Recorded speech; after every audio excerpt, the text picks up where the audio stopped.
से इन्वेस्टिंग आगे पहुंचा।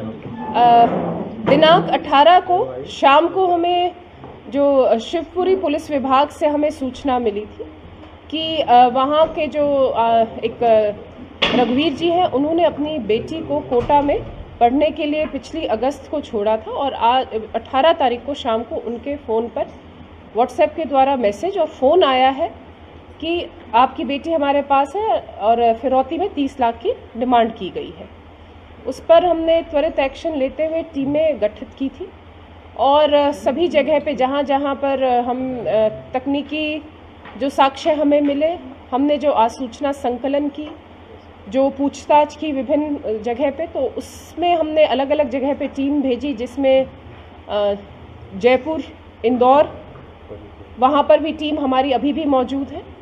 तो जो अभी तक हमने अनुसंधान किया है उसमें यही अपडेट मिली है हमें। कई हमें इस तरह के साक्ष्य मिले हैं जिसमें ये सामने आता है कि बच्ची के साथ कोई भी अपराध नहीं हुआ है, कोई आपराधिक गतिविधि नहीं कारित की गई है, किसी तरह का अपहरण नहीं हुआ है।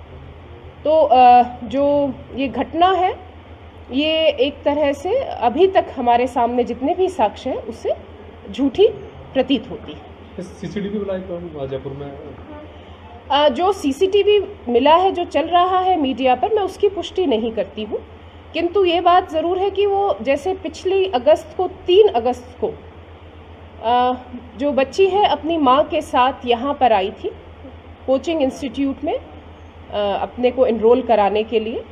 माताजी उसकी वापस शिवपुरी उसी दिन चली गई थी और वहाँ यहीं पर एक जो हॉस्टल है वहाँ पर वो रुकी थी 3 दिन, 3, 4, 5 को। उसके पश्चात वो वापस इंदौर चली गई थी, तभी से वो इंदौर ही है, कोटा में वो बच्ची नहीं रही है। जो अभी तक बात सामने आई है, ये जो बच्ची है उसके साथ वो 2 दोस्त हैं। उनमें से जो एक दोस्त है वो हमें इंदौर में मिल गए हैं और उन्होंने जो अभी तक घटना बताई है वो यही बताई है कि बच्चे जो है मतलब ये जो बच्ची है और उसके साथ जो मित्र हैं वो दोनों दूसरी विदेश में जाना चाह रहे थे। उनका यहाँ पर उनको लग रहा था पढ़ाई वो नहीं कर पाएंगे, इसके लिए उन्हें पैसों की ज़रूरत थी, इसीलिए उन्होंने ये अपने माता पिता से पैसे मांगे। इंदौर में कोई ऐसी घटना हुई थी मैडम? कोई रिकॉर्ड पे है चीज़? रिकॉर्ड हमने अभी पता किया था, किंतु उस तरह से अभी तक हमारे पास कोई रिकॉर्डेड कोई सूचना हमें नहीं मिली है। लेकिन ये बात FIR में भी लिखवाई है पिता ने कि इंदौर में कोई उसको जैसे परेशान करता था, लेकिन उसकी पुष्टि नहीं हुई है और वो जो नाम दिए थे FIR में उन लड़कों का इस घटना से कोई लेना देना नहीं। तो ये मान लें कि जो परिवार ने सूचना आप लोगों को दी थी कि हॉस्टल्स की और कोचिंग की इन्फॉर्मेशन पूरी तरीके से देखिएगा, परिवार वालों को भी यही वो भी इसी भ्रम में थे कि बच्ची जो है वो इधर कोटा में ही पढ़ रही है। तो मेरा आप सभी लोगों के माध्यम से अगर मेरी आवाज़ उन बच्चों तक पहुंच रही है, जो एक बच्ची और उसके साथ जो साथ में दोस्त है, कि हम भी परेशान हो रहे हैं, परिवार वाले भी बहुत परेशान हो रहे हैं और आप सकुशल हैं, इस चीज़ की हमें बहुत एक रिलीफ है। आप जहाँ पर भी हैं आप प्लीज़ हमें कांटेक्ट करें। अगर आप जहाँ पर मौजूद है वहाँ पर निकटतम पुलिस थाने पर आप जाएं। हमें आपकी सकुशल होने की सूचना हमारे लिए बहुत ज़्यादा महत्वपूर्ण है।